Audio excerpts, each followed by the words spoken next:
അമ്മയുടെ കൈ മുറുകെ പിടിച്ചാൽ അമ്മ നമ്മളെ പൊതിഞ്ഞു പിടിച്ച് മുമ്പോട്ട് നയിച്ചോളും.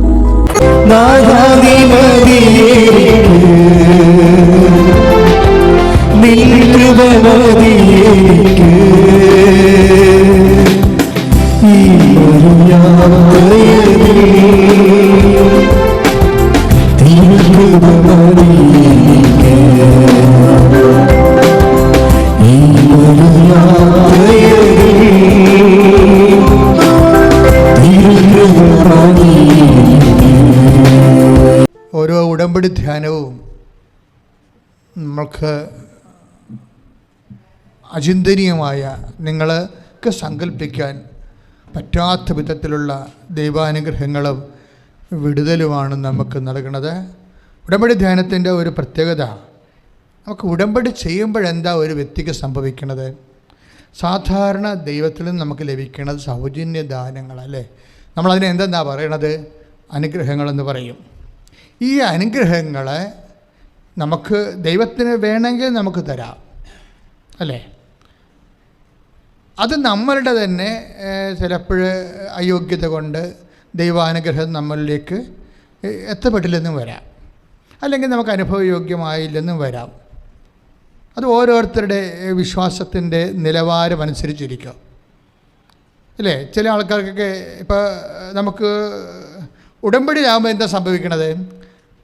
ഉടമ്പടി ഒരു വാഗ്ദാന പേടകത്തെ അടിസ്ഥാനപ്പെടുത്തുന്ന, ദൈവത്തിൻ്റെ വാഗ്ദാനത്തെ അടിസ്ഥാനപ്പെടുത്തുന്ന ഒരു ബൈലാറ്ററൽ എഗ്രിമെൻ്റ്, ഉഭയകക്ഷിയായിട്ടുള്ള ഒരു കരാറാണ്. അപ്പോൾ നമ്മളൊരു കക്ഷി, ഈശോ ഒരു കക്ഷി. ആരാണ് മധ്യസ്ഥ? അപ്രതിരോധ്യമായ മധ്യസ്ഥമാണ്, അമ്മയാണ് മധ്യസ്ഥ. ശ്രുതികട്ടെ ശ്രുതികട്ടെ. ഹല്ലേലൂയ ഹല്ലേലൂയ ഹല്ലേലൂയ ഹല്ലേലൂയ ഹല്ലേലൂയ ഹല്ലേലൂയ ഹല്ലേലൂയ ഹല്ലേലൂയ യേശുവേ ആരാധന. ഹല്ലേലൂയ ഹല്ലേലൂയ ഹല്ലേലൂയ യേശുവേ ആരാധന. കർത്താവേ സ്പർശിക്കണമേ, കർത്താവേ നീരാമേ. ഹല്ലേലൂയ ഹല്ലേലൂയ സ്പർശിക്കണമേ, യേശുവേ ആരാധന, യേശുവേ ആരാധന. ഹല്ലേലൂയ. അമ്മ എന്തും ചെയ്ത് കളയുമെന്ന് പറഞ്ഞാൽ എൻ്റെ അർത്ഥം എന്താണെന്ന് അറിയാമോ? നമ്മൾ പലപ്പോഴും ഈ ധ്യാനവേദികളിൽ കേൾക്കാത്ത വിചിത്രമായ സാക്ഷ്യങ്ങൾ ഉടമ്പടിയിൽ കേൾക്കും. ഒരു ആഗ്നസ് എന്ന് പറയുന്നൊരു തമിഴ് വംശജ, ഒരു തമിഴ്നാടിൻ്റെ അതിർത്തിയിൽ, നമ്മുടെ കേരളത്തിന് അതിർത്തി താമസിക്കുന്ന ആളാണ് ആഗ്നസിൻ്റെ സാക്ഷ്യം കേട്ടാൽ നമുക്ക് ചിരി വരും. എന്താ പ്രശ്നത്തിൽ ആഗ്നസ് ഒരു കുടിൽ പോലൊരു കുടുംബത്തിലാണ് വീട്ടിൽ താമസിക്കുന്നത്. പ്രളയം വന്നപ്പോൾ ഉള്ള കുടിൽ പോയി ഒലിച്ചു പോയ ഒരവസ്ഥയിലായി. എൻ്റെ ഇടയ്ക്ക് കൂനിമേ കുരു പോലെ ആഗ്നസിൻ്റെ ഭർത്താവ് മദ്യപിക്കും. അറിയാമല്ലോ, അതാത് കാലത്തുള്ള അന്നുള്ള തൊഴിൽ കൊണ്ട് ജീവിക്കുന്ന ആൾക്കാർ ഭക്ഷണത്തിനും വസ്ത്രത്തിനും മാത്രമേ ആ പൈസ തികയുന്നുള്ളൂ. പിന്നെ അതുകൊണ്ട് അവർക്ക് വീടില്ലാതെ വന്നത്. അപ്പോൾ ഇതിൻ്റെ ഇടയ്ക്ക് ഭർത്താവ് കുടിക്കുകയും കൂടി ചെയ്താൽ എന്ത് ചെയ്യും? ഇപ്പോൾ ആഗ്നസിനോട് കൂട്ടുകാരത്തി കൃപാസനം പത്രം കൊടുക്കും. പക്ഷെ പറഞ്ഞ് ഇനി നീ അമ്മയെ വീട്ടിലോട്ട് ക്ഷണിക്കുമെന്ന് പറഞ്ഞ്. അപ്പോൾ അതൊന്നും ആഗ്നസിനെ പറഞ്ഞിട്ട് മനസ്സിലായില്ല. അങ്ങനെയല്ല, അമ്മയുടെ ശക്തിയുള്ള ഒരു സ്ഥലം ഞാൻ പറഞ്ഞു തരാം, നീ അവിടെ ചെല്ലുക, എന്നിട്ട് അമ്മയെ വീട്ടിലോട്ട് ക്ഷണിക്കുക. കാര്യം ഉടമ്പടി ചെയ്യുമ്പോൾ അമ്മ വീട്ടിൽ വരുമെന്നും പറഞ്ഞ് ഒത്തിരിയേറെ അനുഭവങ്ങൾ, ആൾക്കാരുടെ സാക്ഷ്യങ്ങൾ കൃപാസനത്തിൽ പറഞ്ഞിട്ടുണ്ട്, യൂട്യൂബിലുണ്ട്. അപ്പോൾ ആ ഒരു ഉദ്ദേശത്തിൽ ഇപ്പോൾ വീടുമില്ല, കുടിയുമില്ല, ഭർത്താവാണെങ്കിൽ ഭയങ്കര കുടിയനായ ഒരു മനുഷ്യനുമാണ്. അപ്പോൾ അവൾക്കിത് ഇനി എങ്ങനെയാണ് മുന്നോട്ട് കൊണ്ടുപോകുന്ന ഒരു പിടിയില്ല. അപ്പോൾ ഉടനെ അങ്ങനെ ഇരിക്കുമ്പോൾ നോക്കിയൊരു അവസ്ഥ കണ്ടില്ലേ, പ്രളയം കൊണ്ട് വീടൊലിച്ചു പോയി, വീടിൻ്റെ അകത്ത് ഗതി പിടിക്കണില്ല. അവർക്ക് വീടിന് ഈ ജന്മത്തിൽ മരിക്കണ പോലെ ഒരു വീട് കിട്ടുമോ ഇല്ല എന്നൊക്കെ ഒരു ഐഡിയ ഇല്ല. അതേസമയം തന്നെ ഭർത്താവാണെങ്കിലും കുടിയനുമാണ്, ഭയങ്കര കുടിയനാണ്, വർഷങ്ങളായിട്ട് കുടിക്കണതാണ്. പക്ഷേ ആഗ്നസ് ഇവിടെ വന്നതിന് ശേഷം അമ്മയോട് നേരിട്ട് അവളുടെ സങ്കടം പറയും. ഈ നേരിട്ട് സങ്കടം പറയുന്ന ആൾക്കാരുടെ സാക്ഷ്യങ്ങളൊക്കെ ഗംഭീര സാക്ഷ്യങ്ങളാണ്. കാര്യം ഇവർക്ക് അവരുടെ വിശ്വാസം അവർക്ക് നേരത്തെ ഉണ്ട്. പക്ഷേ അമ്മയെ കാണുമ്പോൾ നമുക്ക് എന്താ തോന്നണത്? കാണുമ്പോഴെന്താ തോന്നണത്? വിശ്വാസം മാത്രമല്ല, വിശ്വാസം എന്ന് പറഞ്ഞാൽ കാണപ്പെടാത്തത് ഉണ്ടെന്നുള്ളതല്ലേ അല്ലേ. ഇപ്പോൾ ഹെബ്രായർ 11:1 നമ്മളെന്താ വായിക്കണത്? കാണപ്പെടാത്തതുണ്ട്, പ്രത്യാശയ്ക്ക് ലഭിക്കുന്നുള്ള ഉറപ്പാണ് വിശ്വാസം. പക്ഷേ അമ്മയെ വന്ന് കാണുമ്പോൾ ഇവരുടെ സ്നേഹത്തിന് ഇവരുടെ ഈ വിശ്വാസത്തിൻ്റെ ലെവലിൽ നിന്ന് ചില വ്യക്തികൾ മാറും. എങ്ങനെ മാറും? സ്നേഹത്തിൻ്റെ ലെവലിലോട്ട് മാറും. പിന്നെ എന്താ? ആശ്രയത്തിൻ്റെ ലെവലിലോട്ട് മാറും. സ്വന്തം അമ്മയെ കണ്ടതിനേക്കാളും ചെറിയ ആൾക്കാർ ചങ്കിങ്ങനെ പിടക്കും. എന്നിട്ട് ഇവരുടെ കാര്യം പറയും അമ്മയോട്, അമ്മ എൻ്റെ ആ ഗതി ഇതാണ്, എനിക്കില്ല, ഞാൻ പാലക്കാട് നിന്ന് വരികയെ, എൻ്റെ ഇല്ലാത്ത കാശ് ഉണ്ടാക്കിയെടുത്ത് ഞാൻ അമ്മയെ കാണാൻ വന്നതാണ്, എന്നെ സഹായിക്കണം, അല്ലെങ്കിൽ വേറെ ആരുമില്ല. ഇങ്ങനെ അമ്മയുടെ ചങ്കക്കൊള്ള പോലെ ഇവർ തമിഴും മലയാളത്തിലും കൂടി അമ്മയോട് പറയും. പിന്നെ സംഭവിക്കുന്ന കാര്യങ്ങൾ കേൾക്കാൻ ഭയങ്കര രസമാണ്. എന്താ വെച്ച് കഴിഞ്ഞാൽ ഭർത്താവ് എപ്പോഴും വന്നിട്ട് ഭയങ്കര, ഇവർക്ക് ഭർത്താവിൻ്റെ സ്നേഹമാണ്. പക്ഷേ എന്താ പ്രശ്നം? രാത്രി കുടിച്ചിട്ട് വർക്കം കഴിഞ്ഞ് കുടിച്ചിട്ട് വരുമ്പോൾ ഈ മനുഷ്യനും അവിടെ ഓർമ്മയില്ലാതെ ഭയങ്കര ബഹളം കാണിക്കും. കുടുംബത്തിൽ കുടിയന്മാരുടെ ഒരു ഇതുണ്ടല്ലോ, അവർ കുടിച്ചില്ല പറയണമെന്നുണ്ടെങ്കിൽ നമ്മൾ അത് മക്കളും അമ്മയൊന്നും മേക്കിട്ട് കയറാതിരിക്കാൻ വേണ്ടി അവർ മുൻകൂർ ജാമ്യം എടുക്കണ പോലെ നമ്മുടെ വായ അടപ്പിക്കുന്ന രൂപത്തിൽ അവർ കയറി തോന്നി ഒക്കെ ചീത്ത വർത്തമാനമൊക്കെ പറഞ്ഞ് വലിയ സീനാക്കി കളയും കുടുംബം. അത് കുടിയന്മാരുടെ എന്നുവെച്ചാൽ ഇവരുടെ സ്വരം കാരണം ഇനി ആരും ഇങ്ങനെ അവിടെ ബഹളം ഉണ്ടാക്കുന്നത് അവിടെ കുറ്റബോധം കൊണ്ടുകൂടിയാണ്. ഈ കുടിയന്മാരുടെ കുറ്റബോധം മറച്ചു വെക്കാനും മറ്റുള്ളവർ അമ്മയും മക്കളും കഴുത്തെ കയറാതിരിക്കാൻ വേണ്ടി കുടിയന്മാർ വീട്ടിൽ സീനുണ്ടാക്കും. ഭയങ്കരമായ വഴക്കും ബഹളവും തന്തക്ക് വിളിയും എല്ലാം കൊണ്ടാക്കി അത് വല്ലാത്തൊരവസ്ഥയും എപ്പോഴും തന്നെ. അത് ശരിക്കും പറഞ്ഞാൽ അവർക്കും അറിയാം, അവരും ഉദ്ദേശിച്ച് ചെയ്യണമല്ല, ഭാര്യയുടെ വായടക്കാൻ വേണ്ടിയുള്ള ഒരു മുൻകൂർ ജാമ്യ പദ്ധതിയാണ്, അല്ലാതെ അവർക്ക് നിൽക്കക്കളിയില്ലാത്തത് കൊണ്ടാണ്. അപ്പം അതുകൊണ്ട് ഇവർ ഈ കലാപരിപാടി അങ്ങോട്ട് തുടങ്ങും. അത് ചിലപ്പോൾ 9 മണി വരെ, ചിലപ്പോൾ വൈഫ് ഉറങ്ങണ വരെയാണ് ചില ആൾക്കാരുടെ കലാപരിപാടിയൊക്കെ വരണത്. അപ്പം ഇത് ഇവൾ കേട്ടും കണ്ടും മടുത്ത് ഒരു ദിവസം പക്ഷേ ഉടമ്പടി എടുത്തു കഴിഞ്ഞതിന് ശേഷം ഇയാളിതുപോലെ വലിയ ബഹളമൊക്കെ വീട്ടിൽ കാണിക്കുന്നുണ്ട്. പക്ഷേ ഇവളൊന്നും മിണ്ടണില്ല. കുറച്ച് കഴിയുമ്പോൾ ഈ മനുഷ്യൻ പോയി കിടന്ന് ഉറങ്ങും. ഉറങ്ങിയതിന് ശേഷം പിറ്റേ ദിവസം ഈ ആഗ്നസ് ഹസ്ബൻഡിനെ കാണാൻ ചോദിക്കും, എന്ത് ഇന്നലെ വന്നിട്ട് പെട്ടെന്ന് പോയി കിടന്ന് ഉറങ്ങിയത്? ഇന്നലെ ബഹളമുണ്ട്. പിന്നെ ബഹളമൊന്നും ഇല്ലാഞ്ഞല്ല, ഇന്നലെ ഒറ്റ ദിവസം രാത്രിയെ ബഹളമില്ലാത്ത രാത്രിയുള്ളൂ. അപ്പോഴേ ഈ മനുഷ്യൻ പറഞ്ഞ വാക്ക്, നീ എൻ്റെ തലക്കെട്ടടിച്ചില്ലേ, പിന്നെ ഞാൻ എന്ത് പറയാനാണെന്ന്. അപ്പോഴേ എനിക്ക് അതെന്താ പ്രശ്നം വെച്ച് കഴിഞ്ഞാൽ ഇവർ തലക്കടിക്കാൻ ചെന്നാൽ മതി, നമ്മുടെ തല ഞൊട്ടിക്കൊണ്ട് അയാൾ പോകും. പക്ഷേ അടി കൃത്യമായിട്ട് പാഴ്സൽ പുള്ളിക്ക് കിട്ടി. ആരടിച്ചാണ്? അമ്മ അടിച്ചതാ. അപ്പോൾ അമ്മയെ അടിക്കണത് ഇത് പുതിയ പരിപാടിയല്ല. ഒരു 3 കൊല്ലം മുമ്പുള്ള ഒരു സാക്ഷ്യം നോക്കിയാൽ മതി. അത് കൂനമാവിലെ ഒരു ചേച്ചിയുടെ സാക്ഷ്യമാണ്. കൂനമാവിലെ അത് നമ്മുടെ കൃപാസനത്തിൽ കിടക്കുന്നുണ്ട്. അതായത് മേരി വിപിൻ എന്നും പറഞ്ഞൊരു അത് വെച്ച് കഴിഞ്ഞാൽ മേരി വിപിൻ എന്ന് പറഞ്ഞ ആൾ ഭയങ്കര കള്ളുകുടിയനും പിന്നെ വഴക്കൊക്കെ ഉണ്ടാക്കുക. പുള്ളിക്ക് ഇതിനേക്കാൾ ഉപരി കള്ളുകുടിയേക്കാൾ ഉപരി പുള്ളിക്ക് കടങ്ങളാണ്, ഭയങ്കര സാമ്പത്തിക കടങ്ങളാണ്. പുള്ളിയുടെ ജോലി സ്ഥലത്തു നിന്നൊന്നും പുള്ളിക്ക് കാശ് കിട്ടണില്ല. അതാണ് മെയിൻ പുള്ളിയുടെ പ്രശ്നം. ബിബിൻ്റെ മേശരി പണിയാണ്, അടുത്ത കോൺട്രാക്ട് എടുത്തൊക്കെ പറഞ്ഞവർക്ക് കാശ് കിട്ടില്ല. ആരും പണി ചെയ്യിക്കുക, ആൾക്കാർ കാശ് കൊടുക്കത്തില്ല. ഇയാൾക്ക് കൊടുക്കേണ്ട പാട്ടിൽ തീർച്ചയായിട്ടും പലിശയൊക്കെ വാങ്ങിച്ചു കൊടുക്കുമ്പോൾ ഇയാൾക്ക് പലിശ കൂടും. അപ്പോൾ ഇയാൾ ഇങ്ങനെ എല്ലാം കൂടി ഇയാൾ തകർന്ന് നടക്കുകയാണ്. അപ്പോൾ ഈ മേരി വന്ന് ഉടമ്പടി എടുക്കും. ഉടമ്പടി എടുത്തിട്ട് പറഞ്ഞാൽ അമ്മേ ഞങ്ങളുടെ അവസ്ഥ ഇതാണ്, ഞങ്ങൾക്ക് ജീവിക്കാൻ പറ്റണില്ലെന്ന് പറയും. അപ്പോൾ ഒരു ദിവസം ഇതുപോലെ ഉടമ്പടി എടുത്ത് വീട്ടിൽ അവളൊരു കല്യാണത്തിൽ പോയി. ഈ മനുഷ്യൻ കല്യാണത്തിനൊന്നും പോകത്തില്ല. അപ്പോൾ അതിനുമല്ല ഇപ്പോൾ നമുക്ക് വിളിക്കുന്ന കല്യാണത്തിനൊക്കെ വൈഫാണ് പോണത്. പോയി അവിടെ നിന്ന് വെച്ചാൽ നല്ല മോന്തൊക്കെ കാണിച്ച് വലിയ കൊടുത്തിട്ടൊക്കെ അവിടെ പോകും, അല്ലെങ്കിൽ ആ ബന്ധങ്ങൾ പോയില്ലേ. അതുകൊണ്ട് ഇവളങ്ങനെ ഒരു പ്രാവശ്യം പെട്ടെന്ന് കല്യാണത്തിൽ പോയിച്ചു. അതൊക്കെ പെട്ടെന്ന് തോന്നി വീട്ടിൽ പോകണമെന്ന്. വീട്ടിലേക്ക് പിന്നെ അവിടെ തിരിച്ചു പോരും. വീട്ടിൽ വന്നൊക്കെ കഥ കടച്ച് കിടക്കുകയാണ്. കഥ കടച്ചുന്ന സമയത്ത് ഇവൾ തല്ലി സംഭവം തുറക്കാവുന്ന രീതിയിലാണ് കിടക്കും. അപ്പോൾ നോക്കിയപ്പോൾ എന്ന് വെച്ച് കഴിഞ്ഞാൽ ഒരു സ്റ്റൂള് ഒരു കുടുക്ക് മുകളിൽ ഇട്ടിട്ടുണ്ട്. എന്നിട്ട് ഈ മനുഷ്യൻ ഇതിൻ്റെ താഴെ ബോധം കെട്ട് കിടക്കണം. അപ്പോൾ ഇയാളെ കൊട്ടി ഉടക്കി, എന്ത് മനുഷ്യൻ, എന്ത് പരിപാടി അവിടെ നിന്ന്? അപ്പോൾ പറഞ്ഞു, ഇടി ഈ മുറി മാതാവുണ്ട് എന്ന് പറഞ്ഞു. ഈ മുറി മാതാവുണ്ട്. ഉടമ്പടി എടുത്തു കഴിയുമ്പോൾ സംഭവിക്കണം. അന്ന് മുതലൊക്കെ ഈ സഞ്ചാരി മാതാവ് എന്നുള്ള കൺസെപ്റ്റ് ഡെവലപ്പ് ചെയ്യാൻ തുടങ്ങിയത്. ഉടമ്പടി എടുക്കുമ്പോൾ ചില വീടുകൾ അപ്പോൾ അവർ എന്തൊരു ഈ മനുഷ്യൻ പറയണേ, ഞാൻ നീ പോയില്ലേ, എനിക്ക് എങ്ങനെ കരയേറുമെന്ന് അറിയത്തില്ല, അതുകൊണ്ട് ഞാൻ മരിക്കാൻ വേണ്ടി കുടുക്കിടാൻ വേണ്ടിയിട്ട് മുകളിലൊരു സ്കൂളിൽ കയറി കുടുക്ക് തലയെ വെച്ച് അപ്പോൾ ഒരു ഒറ്റ അടിയൻ്റെ കാരണം എൻ്റെ തലക്കെട്ടടിച്ചിരുന്നു. അതാണ് ഞാൻ വീണു പോയെന്ന് പറഞ്ഞു. അത് ഈ മുറിയിൽ മാതാവുണ്ട്. അപ്പോൾ ഇത് ഞാൻ ഈ സാക്ഷ്യം കേട്ടപ്പോൾ 2 സാക്ഷ്യം ഒരുമിച്ച് കേൾക്കുമ്പോൾ അമ്മ വേണമെങ്കിൽ അറ്റക ചെയ്ത് കളയും. അത്രയും ഈ ഉടമ്പടി എടുത്ത കുടുംബങ്ങളോടും അല്ലെങ്കിൽ അമ്മയെന്ന് ശരണപ്പെട്ടു പോയ കുടുംബങ്ങളോടും അമ്മയ്ക്ക് ഇത്രയും വലിയ വാത്സല്യമാണ്. നമ്മളെ നശിക്കാൻ അമ്മ ആഗ്രഹിക്കത്തില്ല ഒരിക്കലും. അത് ബൈ പേഴ്സൺ വീട്ടിൽ വരികയാണ്, അറ്റ കൈക്ക് രക്ഷിച്ചിരിക്കും. അടിയെങ്കിൽ അടി, എന്ത് പരിപാടിയായാലും ശരി, ആ ഓപ്പറേഷൻ നന്നായിട്ട് നടന്നിരിക്കും അവിടെ. എന്ന് വെച്ച് കഴിഞ്ഞാൽ അതിൽ നിന്ന് ശേഷം ഈ കുടുംബങ്ങൾ രണ്ട് ഉയർച്ച കാണണം. അവളുടെ കടങ്ങളൊക്കെ പരിഹരിക്കാൻ മാതാവ് പുതിയ വഴി കാണിച്ചു കൊടുത്തു. ഈ മദ്യപാനം പൂർണ്ണമായിട്ട് മാറി. ഇനി രസം എന്ന് പറയുന്നത് ഈ നമ്മൾ ആദ്യം കണ്ട ഇതില്ലേ, ആരാണ് ആഗ്നസിൻ്റെ ഹസ്ബൻഡ്. ആഗ്നസ് ഇപ്പോൾ ഇരുന്ന്, അതായത് വലിയൊരു വീട് വെച്ചിരിക്കുകയാണ്.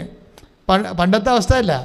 കടങ്ങളെല്ലാം മാറി, മദ്യപാനം മാറി, കുടുംബത്തെ അമ്മ ലിഫ്റ്റ് ചെയ്യും. അപ്പോൾ നമ്മൾക്ക് നേരെ നോക്കുമ്പോൾ നമുക്ക് തോന്നുന്നു ഈ ജന്മത്തിൽ 50 കൊല്ലത്തിനുള്ളിൽ ഈ കുടുംബം രക്ഷപ്പെടത്തില്ലെന്ന് കണ്ടാൽ തോന്നിപ്പോകും. പക്ഷെ ഉടമ്പടി എടുത്ത് കഴിയുമ്പോൾ നമ്മളെങ്ങനെ സംഭവിക്കണത്? നമ്മൾ അനുഗ്രഹമല്ല കിട്ടുന്നത്, നമുക്ക് ഓഹരിയാണ് കിട്ടുന്നത്. അതാണ് വ്യത്യാസം. അപ്പം സാധാരണ പ്രാർത്ഥനയിൽ നമുക്ക് അനുഗ്രഹം കിട്ടും, പക്ഷെ ഉടമ്പടിയിൽ അവകാശമല്ലേ. ഉടമ്പടി വഴി നമുക്ക് അവകാശമല്ലേ കിട്ടുന്നത്. അതായത് ഈ അവകാശം ഓഹരിയായിട്ടാണ് കിട്ടുന്നത്.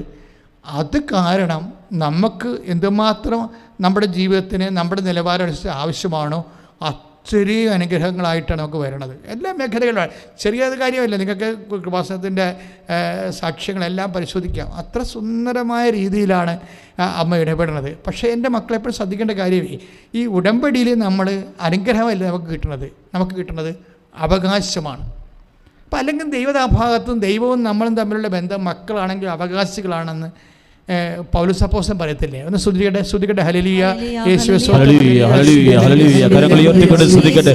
ഹല്ലേലൂയ, ഹല്ലേലൂയ, ഹല്ലേലൂയ, ഹല്ലേലൂയ, ഹല്ലേലൂയ. യേശുവേ ഞങ്ങളങ്ങേ സ്തുതിക്കുന്നു. ഹല്ലേലൂയ, ഹല്ലേലൂയ, ഹല്ലേലൂയ. യേശുവേ ആരാധന, യേശുവേ ആരാധന, യേശുവേ ആരാധന, യേശുവേ ആരാധന, യേശുവേ മഹത്വം, യേശുവേ ആരാധന. ഹല്ലേലൂയ, ഹല്ലേലൂയ, ഹല്ലേലൂയ. യേശുവേ ആരാധന, ഹല്ലേലൂയ, ഹല്ലേലൂയ, യേശുവേ ആരാധന, ആരാധന.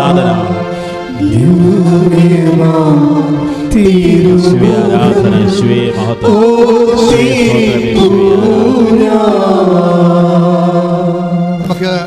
നമ്മൾ അവകാശികളാണെന്ന് പറയുന്നത് ആരാണ്? ദൈവവചനമാണ്. നമുക്ക് കേൾക്കാം. റോമ 8:17. റോമാലേഖനം 8-ാം അധ്യായം 17-ാം വാക്യം. നാം മക്കളെങ്കിൽ അവകാശികളുമാണ്. ഏറ്റു പറഞ്ഞേ, നാം മക്കൾ എങ്കിൽ അവകാശികളുമാണ്.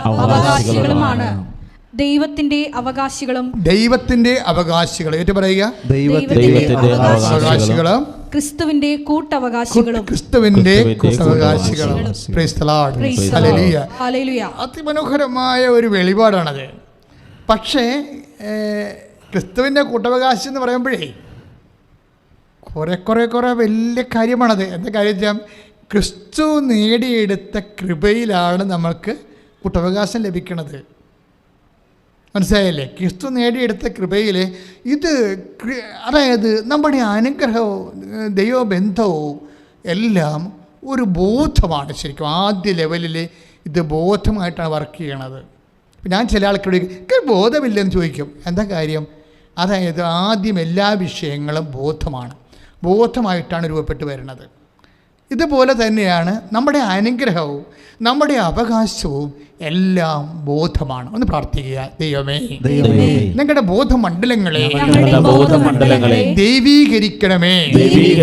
ആത്മാവിനാൽ അഭിഷേകം ചെയ്തുകൊണ്ട് ഞങ്ങളുടെ അവകാശത്തെക്കുറിച്ച്, ദൈവ പൈതങ്ങളുടെ സ്വർഗീയ അവകാശങ്ങളെക്കുറിച്ച് ക്രിസ്തു വഴി ഞങ്ങൾക്ക് ലഭിച്ച അവകാശങ്ങളെക്കുറിച്ച് ഞങ്ങൾക്ക് ആഴമായ ബോധ്യം നൽകണം. ശ്രദ്ധിക്കട്ടെ. ഹല്ലേലൂയ, ഹല്ലേലൂയ, ഹല്ലേലൂയ, ഹല്ലേലൂയ, ഹല്ലേലൂയ. ആരാധന കർത്താവേ, വലിയ ബോധ്യങ്ങളിലേക്ക് ഞങ്ങളെ നയിക്കുന്ന കർത്താവേ, അഭിഷേക വചനങ്ങളാൽ ഞങ്ങളെ ശക്തിപ്പെടുത്തുന്നത്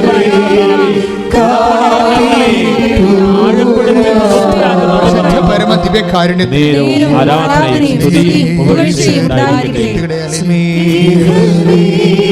ആരാധന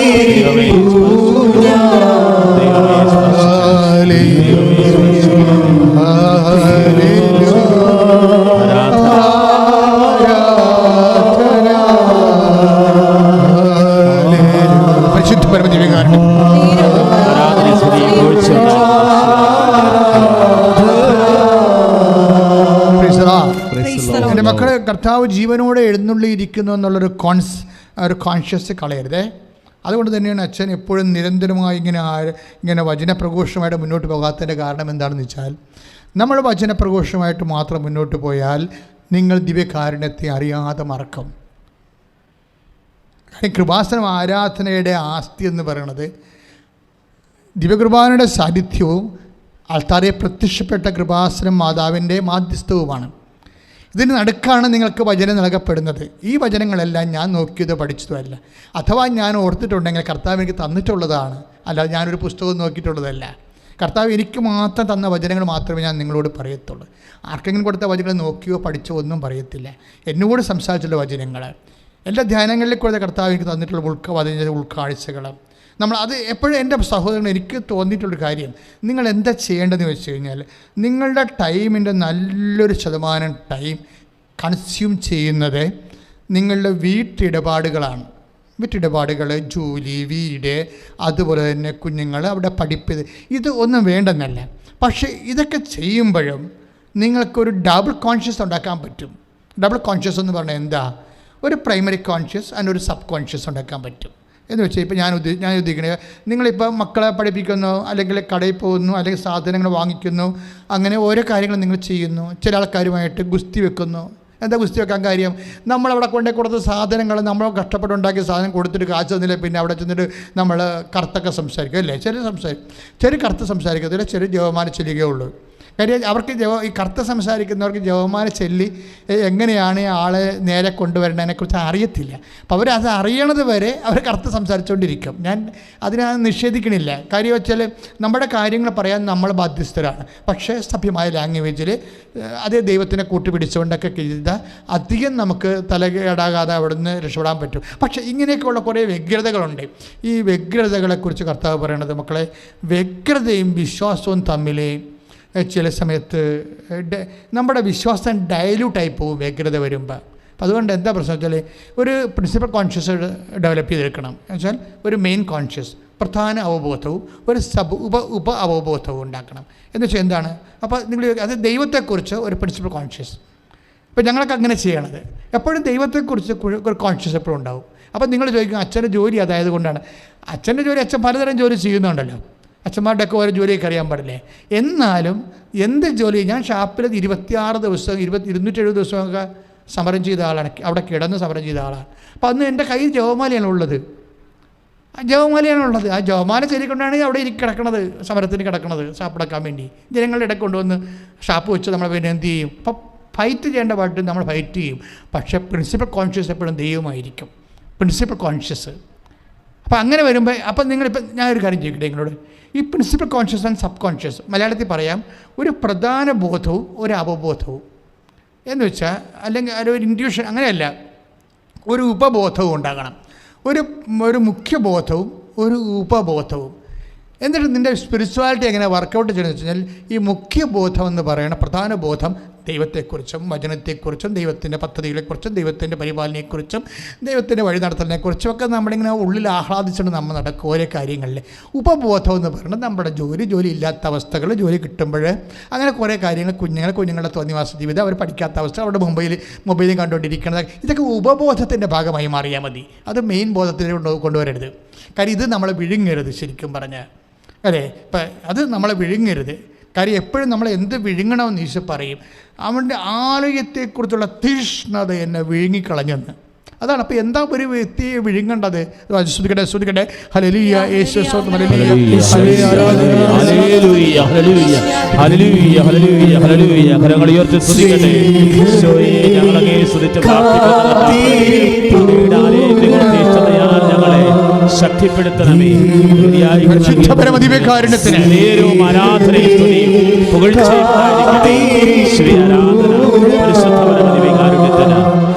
നേരവും ആരാധനയും സ്തുതിയും പുകഴ്ചയും ഉണ്ടായിരിക്കട്ടെ. പരിശുദ്ധ പരമദിവ്യകാരുണ്യത്തിന് നേരവും ആരാധനയും സ്തുതിയും പുകഴ്ചയും ഉണ്ടായിരിക്കട്ടെ. യേശുവേ ആരാധന, പരിശുദ്ധ പരമ ദിവ്യകാരുണ്യ ഈശോയ്ക്ക് ആരാധനയും സ്തുതിയും പുകഴ്ചയും. യോഹന്നാൻ 2:17. യോഹന്നാന്റെ സുവിശേഷം 2:17 അവിടുത്തെ ആലയത്തെക്കുറിച്ചുള്ള തീക്ഷ്ണത എന്നെ വിഴുങ്ങിക്കളയും. അവിടുത്തെ ആലയത്തെക്കുറിച്ചുള്ള തീക്ഷ്ണത എന്നെ വിഴുങ്ങിക്കളഞ്ഞു എന്നെഴുതപ്പെട്ടിരിക്കുന്നു. അപ്പം കർത്താവ് എപ്പോഴും പറയുന്നത് എന്താണ്? ഞാൻ ചെയ്തതുപോലെ നിങ്ങളും ചെയ്യണം. കാല് കഴുകുമ്പോൾ എന്താ പറഞ്ഞത്? കർത്താവിൻ്റെ ഒരു പ്രിൻസിപ്പൽ നിലപാടാണത്. ഈശോ എന്നാ ചെയ്തിട്ടുണ്ടെങ്കിലും അത് നമ്മൾ ചെയ്യണമെന്നാണ്. അത് കർത്താവിൻ്റെ ഒരു നിലപാടിൻ്റെ ഭാഗമാണ്. ഞാൻ ചെയ്ത എന്താ നിങ്ങൾക്കറിയാവോ? ഞാൻ നിങ്ങളോട് ചെയ്ത പോലെ നിങ്ങളും ചെയ്യണം. സ്തുതിക്കട്ടെ, സ്തുതിക്കട്ടെ, സ്തുതിക്കട്ടെ. ഹല്ലേലൂയ, ഹല്ലേലൂയ, ഹല്ലേലൂയ, ഹല്ലേലൂയ, ഹല്ലേലൂയ, ഹല്ലേലൂയ, ഹല്ലേലൂയ, ഹല്ലേലൂയ, ഹല്ലേലൂയ, യേശുവേ ആരാധന, യേശുവേ ആരാധന, യേശുവേ ആരാധന.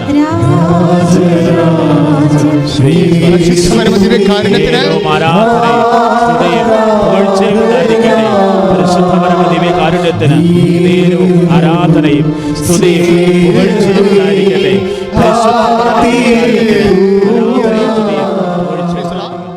യോഹന്നാന്റെ സുവിശേഷം 13 വായിക്കുക. സ്തുതിക്കട്ടെ. ഹല്ലേലൂയ, ഹല്ലേലൂയ, ഹല്ലേലൂയ, ഹല്ലേലൂയ, ഹല്ലേലൂയ, ഹല്ലേലൂയ, യേശുവേ ആരാധന. ഹല്ലേലൂയ, ഹല്ലേലൂയ, ഹല്ലേലൂയ. യോഹന്നാൻ 13:8. പത്രോസ് പറഞ്ഞു, നീ ഒരിക്കലും എൻ്റെ പാദം കഴുകരുത്. യേശു പറഞ്ഞു, ഞാൻ നിന്നെ കഴുകുന്നില്ലെങ്കിൽ നിനക്ക് എന്നോട് കൂടെ പങ്കില്ല. ശിമയോൻ പത്രോസ് പറഞ്ഞു, കർത്താവേ, എങ്കിൽ എൻ്റെ പാദങ്ങൾ മാത്രമല്ല കരങ്ങളും ശിരസ്സും കൂടി കഴുകണം. 13:14 നിങ്ങളുടെ കർത്താവും ഗുരുവുമായ ഞാൻ നിങ്ങളുടെ പാദങ്ങൾ കഴുകിയെങ്കിൽ നിങ്ങളും പരസ്പരം പാദങ്ങൾ കഴുകണം. ഈശോയുടെ പ്രിൻസിപ്പൽ നിലപാടാണിത്. എന്താണ്? ഈശോ ചെയ്ത കാര്യങ്ങൾ നമ്മളും ചെയ്യണമെന്ന്. ഈശോ എന്താ ചെയ്ത കാര്യങ്ങൾ? ഇപ്പം കാല് കഴുകുന്നതാണല്ലോ ലീസ്റ്റായിട്ടുള്ള കാര്യങ്ങൾ. നമുക്ക് ചെയ്യാൻ ഭയങ്കര പാടുള്ള കാര്യങ്ങൾ. എളിമപ്പെട്ട് വിനയപ്പെട്ട് ശുശ്രൂഷിക്കപ്പെടാനല്ല, ശുശ്രൂഷിക്കുവാനും അതിനെക്കെട്ട മോചനദ്രവ്യവുമായി തൻ്റെ ജീവൻ നൽകാനാണ് വന്നിരിക്കുന്നുവെന്ന് പറയുന്നതിൻ്റെ ഭാഗമായിട്ടാണ് ഈശോ അത് നമുക്ക് മാതൃക നൽകേണ്ടത്. അച്ഛൻ പറഞ്ഞു വരുന്നതിൻ്റെ കാര്യം എന്നറിയാവോ? ഈശോയുടെ പ്രിൻസിപ്പൽ നിലപാടാണത്. ഈശോ നമ്മളോട് ചെയ്ത കാര്യങ്ങൾ നമ്മളും ചെയ്യണം. ഇപ്പോൾ ഈശോ എന്താ ചെയ്തത്? അവൻ്റെ ആലയത്തെക്കുറിച്ചുള്ള തീഷ്ണത എന്നെ വിഴുങ്ങിക്കളഞ്ഞു. അതല്ലേ നമ്മൾ വായിച്ചത്. അപ്പം ഈശോ അതാണ് ചെയ്തത്. അപ്പം ദൈവത്തെക്കുറിച്ചുള്ള തീഷ്ണതയായിരിക്കണം നമ്മളെ വിഴുങ്ങേണ്ടത്. എനിക്ക് വീടില്ല, ജോലിയില്ല, സാമ്പത്തിക കടമാണ്, ഒക്കെ ശരി. കൃപാസനത്തിൻ്റെ അൾത്താറ എന്നുകൊണ്ട് അച്ഛനിലൂടെ ഈശോ നിങ്ങളോട് സംസാരിക്കുമ്പോൾ 10,000 ഇതെല്ലാം നേടിയ, അവിടെ കണ്ണുനീരെല്ലാം സന്തോഷമാക്കിയ ഒരു സ്ഥലമാണിത്. അവിടെ നിന്നുകൊണ്ട് ആ രീതിയിൽ നിങ്ങൾ കാണുന്നുണ്ട്. കാര്യം രക്ഷിക്കാനാവാത്ത വിധം അവിടുത്തെ കരങ്ങൾ കുറുകിപ്പോകാത്ത, അത് നമ്മൾ അമ്മയുടെ മധ്യസ്ഥത്തിൽ അനുദിനം അനുഭവങ്ങളുടെ സാക്ഷ്യങ്ങൾ കേൾക്കുന്ന ഒരു വലിയ ഇടമാണിത്. അപ്പം അതുകൊണ്ട് തന്നെ നിങ്ങൾ ശ്രദ്ധിക്കേണ്ട ഒരു വിഷയം, ഒന്ന് പ്രാർത്ഥിക്കുക. കർത്താവേ, അങ്ങേപ്പോലെ ദൈവത്തെക്കുറിച്ചുള്ള തീഷ്ണതയാൽ എന്നെയും അഭിഷേകം ചെയ്യണം. എൻ്റെ പ്രിയപ്പെട്ടവരെ, ഒന്നാമത്തെ, അതായത് അച്ഛൻ എന്താ പറയണത്? ഒന്നാമത്തെ കാര്യം എവിടെയാണ് മിസ്റ്റേക്ക് സംഭവിക്കണമെന്ന് അറിയാവോ? ഈ ഒന്നാമത്തെ കാര്യം മിസ്പ്ലേസ്മെൻ്റ് ആകുമ്പോഴാണ് കുഴപ്പങ്ങളുണ്ടാകുന്നത്. ഒന്നാമത്തെ കാര്യം എന്താണ്?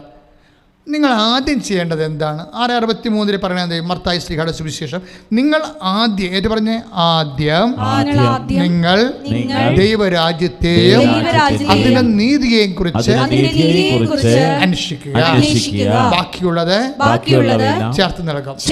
അപ്പൊ ആദ്യം ദൈവരാജ്യത്തെ അന്വേഷിക്കുന്നതിനാണ് ഞാൻ പറഞ്ഞത് തീഷ്ണത എന്ന് പറയുന്നത്. ഞാൻ ഒരു കാര്യം ചോദിക്കട്ടെ. ഒരു പൊടിക്കുഞ്ഞൊക്കെയുള്ള അമ്മമാരെന്താ ചെയ്യണത്? പൊടിക്കുഞ്ഞെന്ന് വെച്ച് കഴിഞ്ഞാൽ ഇപ്പോൾ പാൽ കുടിക്കുന്ന കുഞ്ഞുങ്ങളുള്ള അമ്മമാരെന്ത് ചെയ്യും? അവർ അടുക്കളയിലൊക്കെ എന്തെല്ലാം ജോലിക്കൊക്കെ ചിലപ്പോൾ അവർ ഒറ്റയ്ക്ക് ഉണ്ടാകത്തുള്ളതല്ല. അപ്പോൾ അവർ മറ്റു വീട്ടിലെ അത്യാവശ്യം ജോലിയൊക്കെ അടുക്കള ചെയ്യുമ്പോഴും അവർക്കതൊരു ബോധമുണ്ട്. പക്ഷേ അവരുടെ മനസ്സിൽ ഒരു ഉപബോധവുമുണ്ട്. എന്താണ്? കുട്ടി തൊട്ടിൽ കിടന്ന് ഉറങ്ങുകയാണ്. അപ്പോൾ കുഞ്ഞ് ഉണർന്നു കഴിഞ്ഞാൽ അവിടെ ഓടിയെത്താം. അപ്പോൾ ഈ ഉറങ്ങുന്ന കുഞ്ഞുങ്ങളുടെ സ്വഭാവം അറിയാമല്ലോ. അവർ ഈ ഉടർന്ന് വരുമ്പോൾ തന്നെ വലിയ വായി നിലവിളിക്കത്തില്ല. അവരിങ്ങനെ ചിടുങ്ങിയേ പിന്നെ അമ്മയെ കണ്ടില്ലെങ്കിൽ വലിയ വായി നിലവിളിക്കത്തുള്ളൂ, ഇല്ലേ? ഇപ്പോൾ ചില കുഞ്ഞുങ്ങൾ വലിയ വായി നിലവിളിച്ച് കഴിഞ്ഞാൽ പിന്നെ അവർക്ക് ശ്വാസം മുട്ടലാവും. അമ്മയ്ക്കറിയാമത്. കുഞ്ഞിനെ നിലവിളിപ്പിച്ച് കഴിഞ്ഞാൽ പിന്നെ ശ്വാസം മുട്ടലാവും. പിന്നെ ശ്വാസം മുട്ടൽ മാറാൻ കുറേ സമയമെടുക്കും. അപ്പം അതുകൊണ്ട് എന്ത് ചെയ്യും, അടുക്കളയിൽ എത്ര തിരക്കിൽ നിൽക്കുന്ന സ്റ്റൗവിൻ്റെ ബിസിനസ്സൊക്കെ നടക്കുന്നുണ്ടെങ്കിലും തൊട്ടിൽ കിടക്കുന്ന കുറിച്ച് ചിനുങ്ങുന്നുണ്ടോ എന്ന് അമ്മ ഒരു മനസ്സിൽ ഒരു ഓർമ്മ ഉണ്ടാവും. ദൈവവുമായിട്ടുള്ള ഒരു ബന്ധം ഇങ്ങനെയാണ് വരേണ്ടത്. നമ്മൾ ലൗകികമായ ലോകകാര്യങ്ങളിലെല്ലാം നമ്മൾ ഇടപെടാതിരിക്കാൻ പറ്റത്തില്ല. അപ്പോഴും ദൈവത്തെക്കുറിച്ചുള്ള ഒരു ചിന്തയും ഓർമ്മയും നമ്മൾ സൂക്ഷിക്കണം. ഇതൊരു ബോധമാണ് ശരിക്കും. ഇങ്ങനെ ഈ ബോധം നമ്മൾ നിലനിർത്തുകയാണെങ്കിൽ ഈ ബോധത്തെയാണ് നമ്മൾ പ്രയറായിട്ട് കൺവേർട്ട് ചെയ്യണത്, പ്രാർത്ഥനയായിട്ടൊക്കെ കൺവേർട്ട് ചെയ്യണത്. പക്ഷേ ഇഷ്യൂ ആയി എന്തെങ്കിലും പ്രശ്നമുണ്ടായി അപ്പോൾ മാത്രം നമ്മൾ ദൈവത്തെക്കുറിച്ച്, ഞാൻ എന്നും നിങ്ങളോട് പറഞ്ഞതും കർത്താവ് എന്നോട് പറഞ്ഞിട്ടുള്ളതും ഇത് തന്നെയാണ്. എന്താണ്? ഈ വിഷയം ഉണ്ടാകുമ്പോൾ നിങ്ങൾ ആ സമയത്തുള്ള ഒരു ദൈവത്തെ വിളിക്കുകയും ഒരു ധൃതിയും ബഹളവും ഒക്കെ അങ്ങനെ കാണിക്കരുത്. എന്താ പ്രശ്നം വെച്ചാൽ അത് നിങ്ങളുടെ ബന്ധത്തിൻ്റെ പ്രശ്നമാണ്. നിങ്ങൾക്ക് ദൈവവുമായിട്ടുള്ള ബന്ധം ഇഷ്യൂ ബേസ്ഡാണ്. എന്തെങ്കിലും ഇഷ്യൂ ഉണ്ടാകുന്നു, അപ്പോൾ ഒരു റിലേഷൻ ഉണ്ടാകുന്നു. ആ ഇഷ്യൂ തീരുമ്പോൾ ബന്ധവും മാറിപ്പോകും. അപ്പം അങ്ങനെ വരരുത്.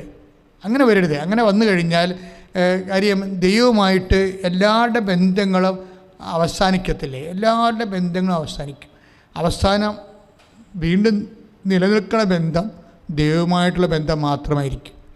ആ ഒരു ബോധം നമുക്കുണ്ടാകണം. നമ്മളെന്ത് പ്രാധാന്യം കൊടുത്താലും എല്ലാ ബന്ധങ്ങളും ഒരു ടൈമിൽ ഇപ്പം നമ്മളില്ലാത്തൊരവസ്ഥയിൽ ഉണ്ടാകുന്ന ലോകം നമ്മളുമായിട്ടൊരു ബന്ധമില്ലാത്തൊരു ലോകമാണ്. അതൊക്കെ നിങ്ങളൊന്ന് വേണമെങ്കിലൊന്ന് മരിച്ചു നോക്കണത് നല്ലതായിരിക്കും. അത് വേണ്ട, ചുമ്മാ ഒന്ന് ആശുപത്രി കിടന്നാൽ മതി. 10 ദിവസം അടുക്കളയുടെ ഭരണം പോണ വഴിയറിയത്തില്ല. അതല്ല ഈ ആൾക്കാർ ചെടുത്തിമാരൊക്കെ ആശുപത്രിയിൽ നിന്ന് എഴുന്നേറ്റ് ഓടിക്കളാണ് അത് വീട്ടിലോട്ട്. ഞാൻ പോണ ഡോക്ടർ എന്ന് പറയുമ്പോൾ കുത്തി വെച്ച് സൂചി ഒടിഞ്ഞ് അവർ 4 കാലം വീണ് പാടി വീട്ടിൽ തന്നെ എന്താ കാര്യം? വീട്ടിൽ അവരോട് ചോദിച്ചുകൊണ്ടിരുന്ന അമ്മ തോർത്തെന്തേ, അമ്മ സോപ്പ് എന്തേന്ന് ചോദിക്കുമ്പോൾ ചെടുത്തി സോപ്പ് എന്തേന്ന് ചോദിക്കാനൊരു ശീലമായി പോകും. പിന്നെ അത് മോശം ശീലമാകും. നിങ്ങളുടെ മുമ്പിൽ നിങ്ങളോട് ചോദിച്ചിരുന്ന ഭർത്താവ് എടി പക്ഷായാ എന്ന് ചോദിക്കുന്ന സമയത്ത് ഇപ്പം ചോദിക്കുന്നില്ല, കാര്യം നിങ്ങളില്ല, നിങ്ങൾ ആശുപത്രിയിലാണ്. ആ സ്ഥാനത്തൊക്കെ വേറെ ആൾക്കാർ വരും. ചിലപ്പോൾ ചേട്ടൻ്റെ ഭാര്യ ഇരിക്കും, ചിലപ്പോൾ അവിടുത്തെ നിങ്ങളുടെ തന്നെ മകളായിരിക്കും. നിങ്ങളുടെ മകളാണെന്ന് പറഞ്ഞാലും ചേട്ടൻ്റെ ഭാര്യയാണെന്ന് പറഞ്ഞാലും അത് നിങ്ങളുടെ മകൻ്റെ മകളാണെന്ന് പറഞ്ഞാലും മരുമകളെന്നാണ് പറഞ്ഞാലും നിങ്ങളല്ലല്ലോ. അവിടെയാണ് പ്രശ്നം കിടക്കുന്നത്. ആരാണെന്ന് പറഞ്ഞാലും നിങ്ങളല്ലല്ലോ. അതുകൊണ്ടാണ് ചേർത്തി അവിടുന്ന് ഓടണത്. ചേർത്തി ഓടുമ്പോൾ നിങ്ങൾ ഓർക്കും, അയ്യോ ചേർത്തി വീട്ടുകാരോട് എന്തൊരു താപം, എൻ്റെ നാത്തൂന് എനിക്ക് അവിടെ കിടന്നൊരു സമാധാനമില്ല. എന്താ കാര്യം? വീട്ടിൻ്റെ കയ്യിൽ കലാപറന്ത പോലെ പാറാപറന്തൽ പോലെ ആയിപ്പോയില്ലേ ഈ വല്യമ്മയുടെ വർത്താനാണിത്. എന്നുവെച്ചാൽ ഇങ്ങനെ എല്ലാം ഞാൻ വരുമ്പോൾ ഇവിടെ ഒരു കളിയും കച്ചവടമാണ്. എന്താണ്? അവിടെ ഷഡ്ഡി, അവിടെ ചെരുപ്പ്, ഇവിടെ എവിടെ വെച്ചതെന്ന് ആർക്കും അറിയാൻ പാടില്ല. ഇതാണ് കളി എന്നൊക്കെ പറഞ്ഞുകൊണ്ട് ഭയങ്കര കിണറ്റിൻ്റെ പുരാണമൊക്കെ ആവും. എന്താ സംഭവം? എന്താണ്? ഇവരുടെ അധികാരം പോയി സെക്കൻഡുകൾക്കുള്ളിൽ. വെറുതെ ഒരു 3 പ്രാവശ്യത്തെ ഒരു 5 ദിവസത്തെ പനി കഴിഞ്ഞപ്പോൾ തന്നെ ഇവിടെ ആപ്പീസ് പൂട്ടി വീട്ടില്ല. നിങ്ങൾ ഓർക്കുക ഇത്രയേ ഉള്ളൂ കാര്യങ്ങളെന്ന്. എപ്പോഴായാലും ഇപ്പം നിങ്ങളിപ്പോൾ ആശുപത്രിയിൽ നിന്നൊക്കെ ഓടി വരാൻ പറ്റും, ഒരിക്കലും ഓടി വരാൻ പറ്റാത്തൊരു സ്ഥലത്തേക്ക് പോകേണ്ടി വരുമെന്ന് ഓർക്കണം. ഒരിക്കലും ഓടി വരാൻ പറ്റാത്ത സ്ഥലത്തേക്ക്. ഇങ്ങോട്ട് ഫ്ലൈറ്റും ഇല്ല, ഒരു സംഭവമില്ല. ആ ഒരു സ്ഥലത്തേക്ക് ഒരു മനുഷ്യന് എപ്പോഴായാലും പോകേണ്ടി വരും. അന്ന് ഇവിടുത്തെ കളിയും കച്ചവടം കാണാൻ മാത്രമുണ്ട്. അതുകൊണ്ട് അന്ന് പ്രാധാന്യമില്ലാത്ത വിഷയത്തിന് നിങ്ങളായിട്ട് ഇന്ന് പ്രാധാന്യം കൊടുത്തിട്ട് ദൈവത്തെ അവഗണിക്കരുത്. You got a point. മനസ്സിലായോ ഞാൻ പറയണത്? എന്താ ഞാൻ പറയണത്? അന്ന് നിങ്ങൾക്ക് പ്രാധാന്യമില്ലാത്ത ബന്ധങ്ങളെ ഇന്ന് നിങ്ങൾ നച്ചർ ചെയ്യരുത്. കർത്താവിന് അതിൻ്റെ പേര് അവഗണിക്കരുത്. നിങ്ങൾ പ്രിൻസിപ്പൽ ബോധം, അതായത് മുഖ്യമായ ബോധത്തിലെ 1ാമത്തെ സ്ഥാനം കർത്താവിന് തന്നെയായിരിക്കണം. ബാക്കിയെല്ലാം സബ്ബാണ്. പ്രാർത്ഥിക്കുക, കർത്താവായ ദൈവമേ, കർത്താവായ ദൈവമേ, എല്ലാ ബന്ധങ്ങളെക്കാളും എല്ലാ ബന്ധങ്ങളെക്കാളും എല്ലാ സംരംഭങ്ങളെക്കാളും എല്ലാ സംരംഭങ്ങളെക്കാളും കർത്താവേ, കർത്താവേ, നിന്നെ മാത്രം നിന്നെ മാത്രം നിന്നെ മാത്രം നിന്നെ മാത്രം ചേർന്ന് നിൽക്കുവാനും നിനക്ക് വേണ്ടി ജീവിക്കുവാനും നിനക്ക് വേണ്ടി നിന്നെ ജീവിക്കുവാനും, ഓർത്ത് ജീവിക്കുവാനും നിന്നെ ഓർത്ത് ജീവിക്കുവാനും, ബോധത്തിൽ പുലരുവാനും എന്നെ അഭിഷേകം എന്നെ ചെയ്യണമേ. അഭിഷേകം ചെയ്യണമേ. ശ്രദ്ധിക്കട്ടെ. ഹല്ലേലൂയ, ഹല്ലേലൂയ, ഹല്ലേലൂയ, ഹല്ലേലൂയ, ഹല്ലേലൂയ. കർത്താവായ ദൈവമേ, ഞങ്ങളെ സ്തുതിക്കുന്നു. ആരാധന.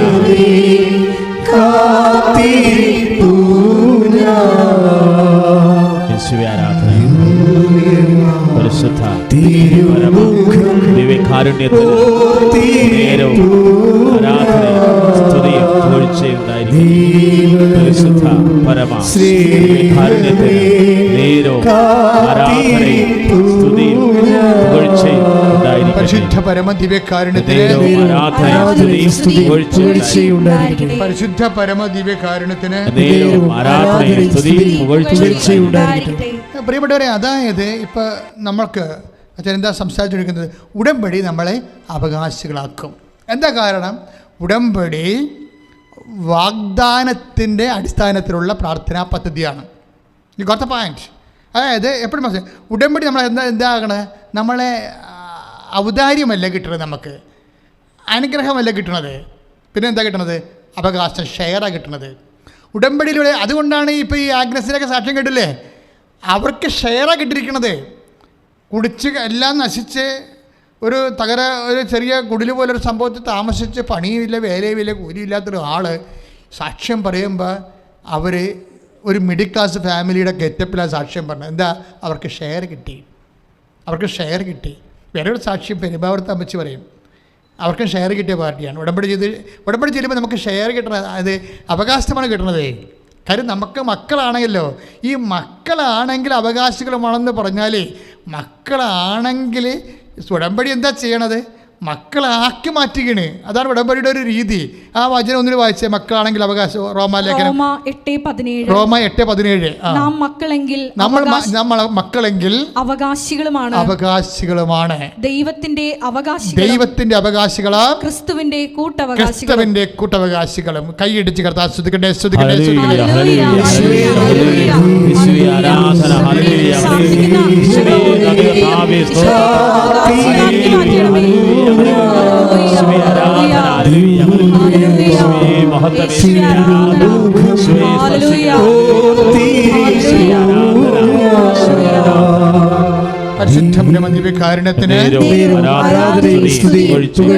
പരിശുദ്ധ പരമ ദിവ്യകാരുണ്യത്തിന്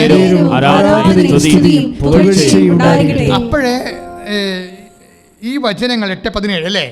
8:17 വചനത്തിൽ ഓഫറാണ് ചെയ്തിരിക്കുന്നത്. എന്താണ്? വാഗ്ദാനം. നമ്മൾ മക്കളാണ്, അപ്പോഴവകാശികളുമാണ്. പക്ഷെ നമ്മൾ അവകാശികളാക്കണത് ആരാണ്? ഉടമ്പടിയാണ്. ഇന്നിപ്പോൾ നമുക്ക് നോക്കുമ്പോൾ ഓരോരുത്തരുടെയും അനുഭവം. അതായത് പെരുമ്പാവൂരിൽ നിന്നൊരു സാക്ഷ്യം ഉണ്ടായിരുന്നു. അവിടെ അമ്മച്ചി പറഞ്ഞ സാക്ഷ്യം നല്ല സാക്ഷ്യമാണ്. അതായത് അൽഫോൻസ വർഗീസ് പെരുമ്പാവൂർ. അൽഫോൻസ ചേച്ചി 19-55 വയസ്സ് കാണുമെന്ന് തോന്നണം. അൽഫോൻസ ചേച്ചി പറഞ്ഞത്, എൻ്റെ മകള് ഓരോടത്തും ഉറച്ചു നിൽക്കണില്ല. നേഴ്സാണ്, പക്ഷെ ഓരോടത്തും ഉറച്ചു നിൽക്കണില്ല. അപ്പോൾ അതുകൊണ്ട് അവൾക്കൊരു വിഷമം. കാര്യം ഇങ്ങനെ പോയാൽ എന്ത് ചെയ്യും എന്നൊക്കെ ഓർത്തിട്ടേ. പക്ഷേ ഈ ഉറച്ചു നിൽക്കാത്ത മകളെ ഓർത്ത് നമ്മൾ ജോലിയുടെ എന്ത് സ്വപ്നം കാണാനാണ്?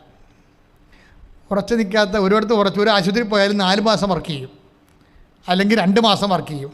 ഇവിടെയൊക്കെ ഈ സ്ഥാപനത്തിലൊക്കെ ചെന്നിട്ട് അവിടെ ഉറച്ചു നിൽക്കാത്ത മകളെ ഓർത്തിട്ട് നമ്മൾ എന്ത് സ്വപ്നം കാണാനാണ്? അമ്മക്ക് വലിയ സ്വപ്നമൊക്കെ ഉണ്ട്, അവളെ ഫോറിൽ വിടണമെന്നൊക്കെ പറഞ്ഞ സ്വപ്നങ്ങളൊക്കെ ഉണ്ട്. പക്ഷേ അത് ഈ കക്ഷിനെ ആശ്രയിച്ചൊന്നും ചെയ്യാൻ പറ്റത്തില്ല. അവിടെ പിള്ളേരുടെ നേച്ചർ വ്യത്യാസമാണ്. അവർക്ക് കുറച്ച് കഴിയുമ്പോൾ ബോറടിക്കും, അല്ലെങ്കിൽ അത് ഭാരമായിട്ട് തോന്നും, അവർ നടന്ന് വീട്ടിൽ പോരും. അപ്പോഴേ അൽഫോൻസ് ചേച്ചി വന്നിച്ച് ഉടമ്പടി ചെയ്യും. ഉടമ്പടി ചെയ്യുമ്പോൾ പറഞ്ഞ്, കർത്താവ്, എൻ്റെ മകളൊരു പെക്കൊരു നേച്ചറാണ്, ഒരു പ്രത്യേക സ്വഭാവക്കാരിയാണ്. എല്ലാ സ്വഭാവവും അമ്മ പിടിക്കും. അതാണ് രസം. എനിക്ക് ഇവളെ ഫോറിൽ വിട്ട് പഠിപ്പിക്കണമെന്നുണ്ട്, പക്ഷെ അങ്ങനെ സ്വപ്നം കാണാനൊന്നും എനിക്ക് കാശില്ല. അതാണ് സംഭവം. അതിനുണ്ട് എനിക്ക് ഫോറിൽ വിട്ട് പഠിപ്പിക്കണമെന്നുണ്ട്, പക്ഷെ അതിനുള്ള കാശില്ല എന്ന് പറയും. എന്നിട്ട് ഇവിടെ ഈ ചേച്ചി ഒരു വർത്തമാനം പറയുകയെ, കൃപാസന മാതാവിൻ്റെ കയ്യിൽ ഒത്തിരി കാശുണ്ടെന്ന് ഞാൻ കേട്ടിട്ടുണ്ടെന്ന്. ആ വാക്ക് നല്ല രസം, അവരുടെ വിശ്വാസമേ. ആ അമ്മ അൽഫോൻസാമ്മയുടെ വിശ്വാസം കൃപാസന മാതാവിൻ്റെ കയ്യിൽ ഒത്തിരി പണമുണ്ടെന്ന് ഞാൻ കേട്ടിട്ടുണ്ടെന്ന്. അതായത് എവിടെ നിന്ന് കേട്ടിട്ടുണ്ട്, വേറെ ആൾക്കാർ ഇതുപോലെ ഗതി കിട്ടാതെ നടക്കുന്ന ആൾക്കാർ വന്ന് അമ്മയുടെക്ക് ഒന്ന് കണ്ണീരിടുമ്പോൾ അമ്മ വാരിക്കോരി കൊടുത്തവരെ നിലനിർത്തിയിട്ട് അവർ കണ്ണീരോടെ വന്ന് സാക്ഷി പറഞ്ഞ വിഷയമാണ്. എന്നിട്ട് അമ്മ എനിക്ക് 8 ലക്ഷം രൂപ വേണം എൻ്റെ മകളെ പറഞ്ഞു വിടാൻ. എന്നിട്ട് അവർ പറയണതേ, ഈ മകളെ ഇവർ ഉടമ്പടി ചെയ്തിട്ട് അമ്മ ഇവർ ഈ കുട്ടിയെ ഫോറിലോട്ട് വിടും. വിട്ട് അവൾ അവിടെ ഇപ്പോൾ സെറ്റിലായി ചെയ്തിട്ട് അവർ 8 ലക്ഷം രൂപ എനിക്ക് എവിടെ നിന്നെല്ലാം ഉണ്ടായെന്ന് എനിക്കൊരു പിടിയില്ല, എനിക്ക് അറിയത്തില്ലെന്ന്. കാര്യം ഞാൻ അമ്മയിലാണ് ആശ്രയം. അപ്പം എനിക്ക് തോന്നുന്നത് എന്താ വെച്ചാൽ ഇതാണ് ഷെയർ എന്ന് പറയണത്. അതായത് അവർക്ക് ഷെയർ കിട്ടിയ പോലെ ഉടമ്പടി ചെയ്ത് കഴിയുമ്പോൾ നമുക്ക് അവകാശം കിട്ടും, അവകാശം. പക്ഷേ എൻ്റെ മക്കളെ, ആ അവകാശം കിട്ടുമ്പോൾ ഇതിനകത്തൊരു പ്രശ്നമുണ്ട്. എന്ന് വെച്ചാൽ നമ്മൾക്ക് ദൈവത്തെക്കുറിച്ച് എന്ത് കോൺസെപ്റ്റ് ഉണ്ട്, ദൈവത്തിൻ്റെ സാധ്യതകൾ. ഈശോയ്ക്കൊരു ഭയങ്കര പരിശുദ്ധാത്മാവ് കൊടുത്തൊരു അടിപൊളി പ്രാർത്ഥനയുണ്ട്. ഈശോ ഇങ്ങനെ ചോര വീർത്ത് കിടക്കുകയാണ്. അപ്പോൾ ചോര വീർത്ത് കിടക്കുമ്പോൾ എന്താ സംഭവിക്കണത്? പൂങ്കാവനത്ത് കിടക്കണം ചോര വീർത്ത്. ഒരു മനുഷ്യൻ്റെ ദാരുണമായ മണിക്കൂറാണ്. അപ്പോസ്തലന്മാർ കൂടെയുള്ളവന്മാരാണെങ്കിൽ പോലും ചപ്പാത്തിയൊക്കെ അടിച്ച് വന്ന് കിടന്ന് ഏമ്പക്കവും വിട്ട് കിടന്ന് ഉറക്കമാണ്. അവനൊക്കെ പറഞ്ഞിട്ടും കേൾക്കണില്ല. അപ്പോൾ ഈശോ ഒറ്റക്ക് ചോര വീർക്കുമ്പോൾ ഈശോ ഒറ്റക്കായി പോയതാണ്. അപ്പോൾ ഇങ്ങനൊരു അവസ്ഥയാണ്. അവസ്ഥ എന്ന് പറയുമ്പോൾ എന്നിട്ട് ഈ അവസ്ഥയിൽ നിന്നുകൊണ്ട് ഈശോ പറയും, അപ്പാ all thing is possible for you. ഇരിക്കണമെങ്കിലല്ല, അതായത് ചിരിക്കണം, കരയണം, ഓടണം തോന്നിപ്പോകും കർത്താവിൻ്റെ ഈ വാക്ക് കേട്ടിട്ടേ. എന്ന് വായിച്ചോളൂ. ശ്രുതികടെ അപ്പാ എല്ലാം സാധ്യമാണ് അങ്ങേക്ക്. ശ്രുതികടെ ഹല്ലേലൂയ,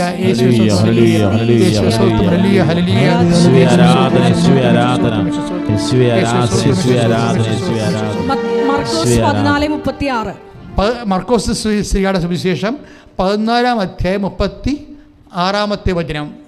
അവൻ പറഞ്ഞു, ആബാ പിതാവേ, എല്ലാം അങ്ങേക്ക് സാധ്യമാണ്, എല്ലാം അങ്ങേക്ക് സാധ്യമാണ്. എന്നേറ്റ് പറഞ്ഞേ, അവൻ പറഞ്ഞു, ആബാ പിതാവേ, എല്ലാം അങ്ങേക്ക് സാധ്യമാണ്. Price the Lord. അപ്പോഴേ ദൈവത്തിൻ്റെ അനന്ത സാധ്യതയിലാണ് ഈശോ. ഒരിക്കലും സംഭവിക്കാൻ സാധ്യതയില്ലാത്ത വിഷയം സാധ്യമെങ്കിൽ പാനപാത്രം ഇതിൽ നിന്ന് നീക്കിക്കളയണമേ എന്ന് പ്രാർത്ഥിക്കുന്നതിന് മുമ്പ് ഉള്ള ഒരു വിശ്വാസ പ്രഖ്യാപനമാണത്. എന്താണ്? അപ്പാ all thing is possible for U. അത് ശരിക്കും പറഞ്ഞാൽ അപ്പൻ്റെ അനന്ത സാധ്യതകൾ ഞാൻ പഠിച്ചത് ഈശോയിൽ നിന്നാണ്. ഈ വാക്കാണ് 14:34 മർക്കോസിൻ്റെ സുവിശേഷം. എന്താണ്? അപ്പാ, ആബ എന്ന് വിളിക്കുന്നത്. അവിടെ നമ്മൾ അപ്പാന്ന് തർജ്ജമ ചെയ്താലും ശരിയാകത്തില്ല. അത് അറമയ്ക്ക് വെളിയാണ്. അബ്ബ. അതായത് ഈ യഹൂദ കുഞ്ഞുങ്ങൾ, അതായത് ഈ മുലകുടി മാറാത്ത കുഞ്ഞുങ്ങളില്ലേ, അത് അപ്പനാണെന്ന് അമ്മമാർ അപ്പനെ കാണിച്ച് പറഞ്ഞു കൊടുക്കുന്ന ഒരു സമയമുണ്ടല്ലോ. പക്ഷേ കുഞ്ഞ് അപ്പനാണെന്ന് മനസ്സിലാക്കിയെടുക്കാനുള്ള ആ ബ്രെയിനിൽ അത് സേവ് ചെയ്ത് വരുന്ന ഒരു സമയം. ചിലപ്പോൾ അതൊരു 3 മാസമുള്ള കുഞ്ഞുങ്ങൾ അല്ലെങ്കിൽ 4 മാസമുള്ള കുഞ്ഞുങ്ങൾ വിളിക്കുന്നതാണ് ആബ ആബ ആബ. അപ്പനെ കാണുമ്പോൾ ആദ്യം വിളിക്കുന്ന ആബ എന്നാണ്. ഈശോയുടെ കംപ്ലീറ്റ് സറണ്ടറാണ് ഈ സമയത്തെ. ആബാ എന്ന് വിളിക്കും. അത് വല്ലാത്തൊരു ചങ്ക് പറിക്കണ വിളിയാണ്. എന്നിട്ട് പറയാം, അപ്പാ എല്ലാം അങ്ങേക്ക് സാധ്യമാണ്, എല്ലാം അങ്ങേക്ക് സാധ്യമാണ്. എൻ്റെ ദൈവപൈതലേ, എല്ലാം അങ്ങേക്ക് സാധ്യമാണെന്ന് പറയുമ്പോഴെന്താണ്? ഈ വിഷയം എനിക്ക് സാധിച്ചില്ലെങ്കിൽ പോലും ഞാൻ അങ്ങേക്ക് സാധിച്ചില്ലെന്ന് പറയത്തില്ലപ്പാ, അങ്ങേക്ക് സാധിക്കുമെന്നേ പറയത്തുള്ളൂ. ശ്രുതിക്കട്ടെ, കൈയടിച്ച് ശ്രുതിക്കട്ടെ.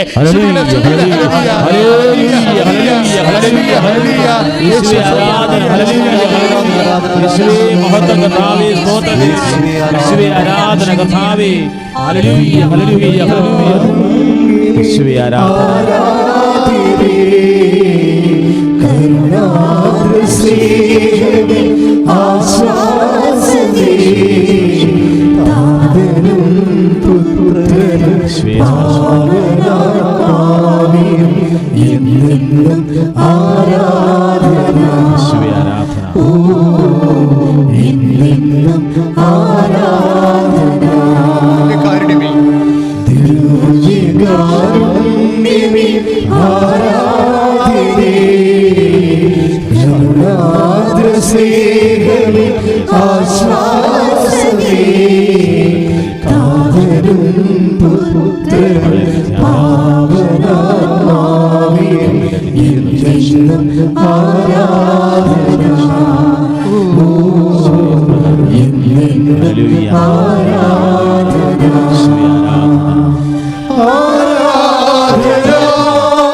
കരുണയുടെ ഈശോയെ ഞങ്ങളങ്ങേ ആരാധിക്കുകയാണ്.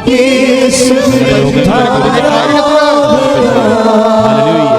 പരിശുദ്ധ പരമദിവ്യകാരുണ്യം, പരിശുദ്ധ പരമദിവ്യകാരുണ്യം, പരിശുദ്ധ പരമദിവ്യകാരുണ്യം.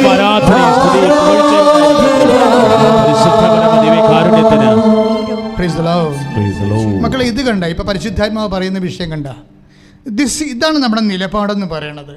എന്താ വെച്ചാൽ ഈശോയ്ക്ക് അറിയാമായിരുന്നു കാര്യം, പിതാവേ ഇതിനു വേണ്ടിയാണല്ലോ ഈ മണിക്കൂറിലേക്ക് ഞാൻ വന്നത്. അപ്പോൾ അത് ഈശോയ്ക്ക് അറിയാമത് താൻ കുരിശുമരണത്തിൻ്റെ പീഡാനുഭവത്തിൻ്റെ ഒരു സമയത്തേക്കാണ് താൻ വന്നിരിക്കണതെന്ന്. പിതാവേ ഇതിനു വേണ്ടിയാണല്ലോ ഈ മണിക്കൂറിലേക്ക് ഞാൻ വന്നത്. സ്തുതിക്കട്ടെ, സ്തുതിക്കട്ടെ. ഹല്ലേലൂയ, ഹല്ലേലൂയ, ഹല്ലേലൂയ, ഹല്ലേലൂയ, ഹല്ലേലൂയ, ഹല്ലേലൂയ. യേശുവേ ആരാധന, ആരാധന, ആരാധന. യേശുവേ ആരാധന, യേശുവേ ഞങ്ങളങ്ങേ ആരാധിക്കുകയാണ്. യേശുവേ ആരാധന, ദൈവസ്നേഹത്തോടെ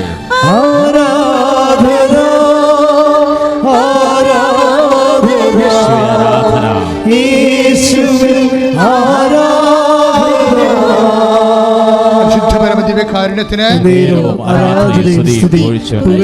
യോഹന്നാൻ 12-ാം അധ്യായം 27-ാമത്തെ വചനം. പിതാവേ ഈ മണിക്കൂറിൽ നിന്ന് എന്നെ രക്ഷിക്കണമേ. പിതാവേ ഈ മണിക്കൂറിൽ നിന്ന് എന്നെ രക്ഷിക്കണമേ. അല്ല അല്ല ഇതിനു വേണ്ടിയാണല്ലോ ഈ മണിക്കൂറിലേക്ക് ഞാൻ വന്നത്. See, that means he knows. ഈ പാഷൻ എന്നുള്ള പറഞ്ഞ വലിയ വിഷയം, പീഡാനുഭവം, കുരിശുമരണം, ഇത് മാറ്റപ്പെടാത്തതാണെന്ന് ഈശോയ്ക്കറിയാം. മഹത്വത്തിൻ്റെ അനിവാര്യതയാണ്. പക്ഷേ ഇത് മാറ്റപ്പെടാത്തതാണ്. ഈ പാനപാത്രം ഈശോ പറയണ പോലെ അപ്പൻ തിരിച്ചെടുക്കത്തില്ല എന്നറിഞ്ഞുകൊണ്ട് തന്നെ ഈശോയുടെ പ്രാർത്ഥനയുടെ രീതി കണ്ട എന്താണ്, അപ്പാ ഇത് നടക്കത്തില്ല എന്ന് എനിക്കറിയാം, പക്ഷേ ഇത് നടക്കത്തില്ല എന്ന് വിചാരിച്ചുകൊണ്ട് നിനക്കിത് നടക്കത്തില്ല എന്നല്ല, നിനക്കെല്ലാം സാധ്യമാണ്. അത് നിലപാടിൻ്റെ ഭാഗമാണ്. ഇപ്പം നിൻ്റെ കല്യാണം നടക്കണില്ല, അപ്പോൾ ദൈവം നിനക്ക് ചെയ്ത് തന്നില്ല എന്ന് പറയരുത്. നിൻ്റെ മക്കൾ നിനക്ക് കിട്ടിയിട്ടില്ല ഇവരൊക്കെ, അപ്പോൾ ദൈവത്തിനത് തരാൻ കഴിയത്തില്ല എന്ന് നീ പറയരുത്.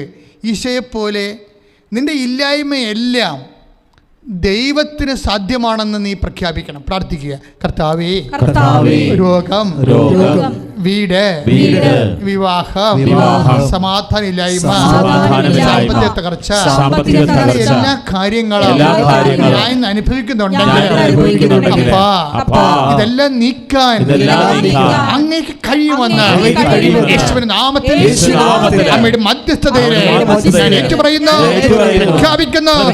പരിശുദ്ധാത്മാവിനാൽ അഭിഷേകം ചെയ്യണമേ, കുടുംബത്തെ അഭിഷേകം ചെയ്യണമേ. ശ്രദ്ധിക്കട്ടെ.